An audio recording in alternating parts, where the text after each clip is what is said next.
All right, joining us now, Texas Republican Senator Ted Cruz. Senator, welcome back to Fox News Sunday. Good morning, Shannon. Good to be with you. Okay, so you heard a lot of Peter's reporting on what the president had to say overnight there, late in Japan, early here. One of these ideas that he says MAGA Republicans will let the economy suffer serious damage because then he'll just take the blame and not get reelected. That's a pretty serious allegation to make against Republicans. You know, it really is unfortunate to see how Joe Biden is approaching this job. It's all politics all the time, and he consistently goes to the hard left. He's off in Hiroshima right now in Japan. He should be in Washington, D.C. He should be sitting down and working out a deal, working out a compromise. The House of Representatives did its job weeks ago. It passed legislation raising the debt ceiling, and it passed responsible legislation that makes real steps to rein in the out-of-control spending. And unfortunately, Joe Biden has handed his entire agenda over to the radical left, to the Bernie Sanders and the AOCs of the world.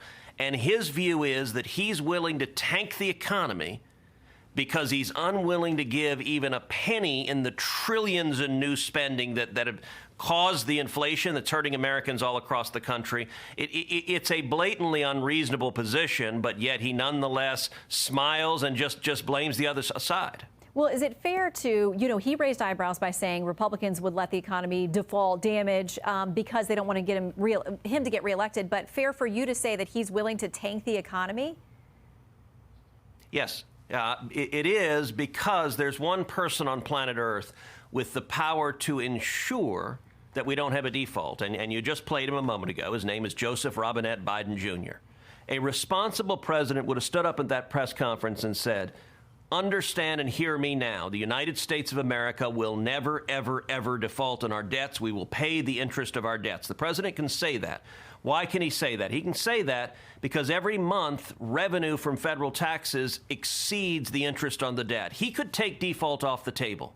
Joe Biden doesn't want to take default off the table. Why? Because he wants to scaremonger. He wants to scare people into saying, look at this bad thing that I, Joe Biden, am threatening is going to happen.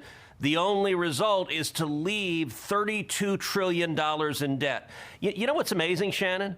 Biden's position is way to the left of most Democrats. Recent polling shows 58% of Democrats think that we should have reasonable deficit reduction as part of raising the debt ceiling. And yet Joe Biden's position is absolutely not. Well, and it's worth...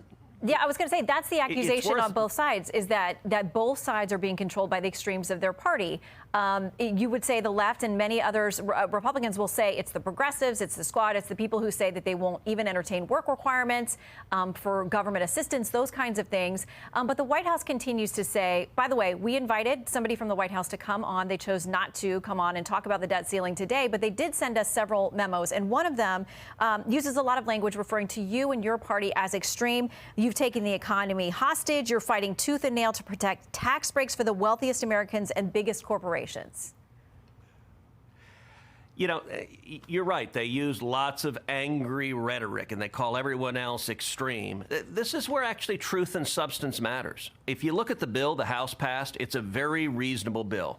The bill the House passed saves $4.8 trillion over 10 years. Now, that's a reasonable down payment. We owe $32 trillion, so that's not trying to solve it all, but it's taking a reasonable step to solve it.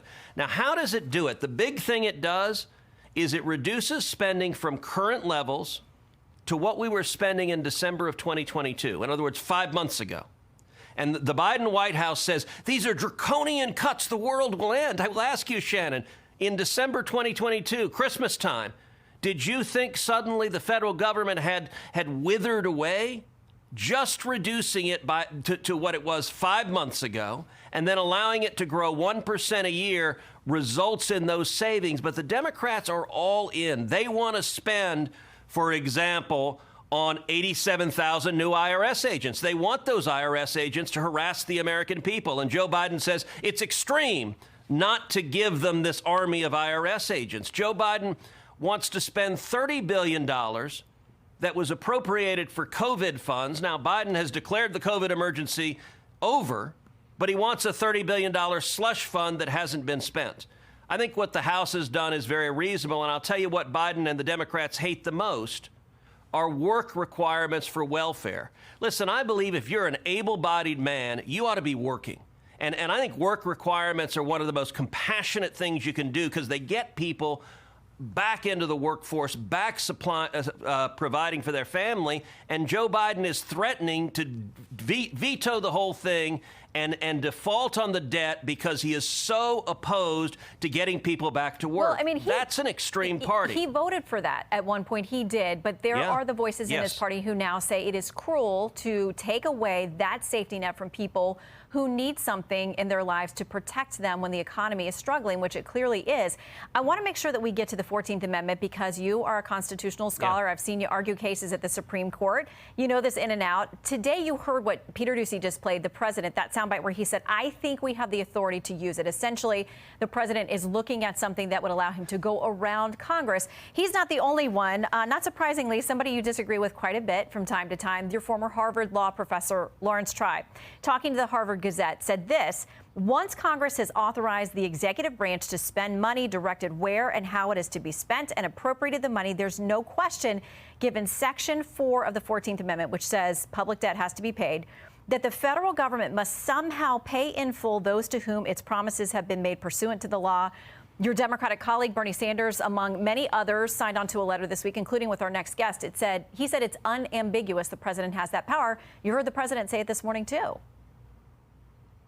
Well, listen, I think Biden's position on the 14th Amendment is legally frivolous. By the way, someone else who agreed with that was Barack Obama.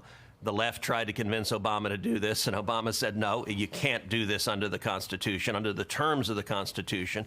That's a provision that was put in place to say that we're going to pay our Civil War debts. It refers to the Civil War that we had just fought and paying those war debts off. And by the way, Tribe's position doesn't hold water either. As I said, Joe Biden can ensure that we don't default on the debt. He has ample authority to do that and to do that right now by saying we're going to pay the interest on the debt. What they want is not to pay the interest on the debt. What they want to do is they want to pay the $6 trillion in other government spending. And there's nothing in the 14th Amendment that gives them the power to do that. Once they run out of money, they have to obey what Congress has appropriated. And what's happened, the position of the Democrats for 2 months was they wouldn't talk at all. And now their position is that we can't cut any government spending reasonably. We have to let debt keep skyrocketing. Shannon, it's irresponsible what we're doing to the next generations. To give you an order of magnitude, in 2017, total government spending was about $4 trillion. Tax revenues were about $3.3 trillion. So we had about a $700 billion deficit. Fast forward to today. Total government spending has gone from $4 trillion all the way up to nearly $7 trillion. We've nearly doubled government spending since 2017. What have tax revenues done? They've gone from $3.3 trillion to right about $5 trillion. So we're taking in a lot more taxes, but they can't keep up with the Democrats' wild spending binge.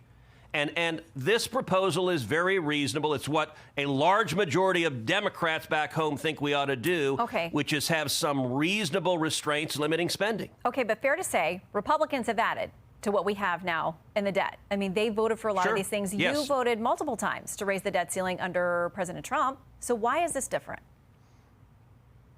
Well, it's different because the magnitude of where the debt is massive. And what has happened in the last 2 years, you are right, during Donald Trump's presidency, during COVID, Republicans and Democrats in a bipartisan way passed emergency COVID relief that was very expensive. We were facing a pandemic. We had politicians who had shut much of the country down. And in that emergency, we acted. What happened subsequently is that you had Joe Biden and Chuck Schumer and Nancy Pelosi do a complete takeover of the federal government, and they went on a spending binge. And all of that was predominantly hard partisan spending, trillions and trillions of dollars of hard Democrat objectives, things like 87,000 new IRS agents. I've yet to find someone in Texas who wants 87,000 new IRS agents. They understand those agents are being brought in to harass and target the political enemies of the administration. That's not an economic objective. That's a political objective. Well, we're being told that they are being brought in to bring more revenue, which we know we hit a record level in fiscal 22 for government revenue that was brought in. So talking about where that money goes is another part of the conversation. I want to quickly. But the more revenue. Sure. The more revenue is going to be from the people they target, which sadly under this administration has proven to be their political enemies. Okay. And it does tend to be lower income people. It's not always the billionaires out there who are getting those audits. Quickly before you go, I want to ask you about, you've written to Anheuser-Busch to ask them to investigate a deal that Bud Light had with influencer Dylan Mulvaney and whether that amounted to wrongfully targeting alcohol advertising at young people.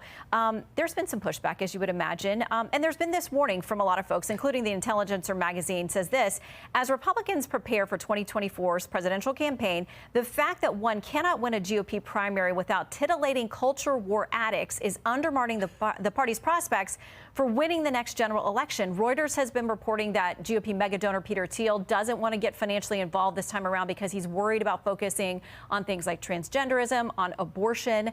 What do you make about these warnings that you're going to alienate big donors and potentially voters by focusing on these issues? Listen, I think number one, the Democrat Party on issues of culture has gone really extreme. This is a party that embraces medical transitions, sex changes for children, 8, 9, 10-year-old children, medical surgeries, sterilizing kids, removing perfectly healthy body parts. I got to say, I think that is extreme. I think that's child abuse. No 8-year-old has the maturity to make a decision to give up the ability to have children for the rest of his or her life. And any adult that is doing that to an 8-year-old is abusing that child. And I think the Democrats, I don't know why on these issues they've gotten so extreme. If you look at Bud Light, I can't think of a time when a company's gone more out of its way to alienate and irritate its customers. It's almost like they've never met an actual Bud Light drinker. And the letter I sent, Marsha Blackburn and I together sent the letter, concerned a different aspect of this, which is the beer companies operate under rules that prohibit their marketing to minors. Remember Joe Camel and all of that investigation, that they're not allowed to market to minors. And Dylan Mulvaney, this social influencer, is an influencer who targets overwhelmingly young girls, teenage girls, prepubescent girls. If you look at Dylan Mulvaney's TikTok and Instagram, you have things like Dylan Mulvaney saying, I am a 6-year-old girl. Dylan Mulvaney going and shopping for Barbies. Days of girlhood. It's very directly targeted at individuals who are younger than 21 and for whom it is illegal to purchase beer. And so what Senator Blackburn and I requested is that they investigate, the Beer Institute investigate, did Anheuser-Busch deliberately target children? Did they have marketing documents that laid out, hey, if we can get kids starting to drink beer when they're 10, 12, 14 years old, they'll be customers the rest of our lives, because if they did, they're violating the rules that apply to the marketing of alcohol. Well, trust me, if you get your hands on those documents, all of America will want to know. So let us know about any response you get. Senator Cruz, we appreciate your time.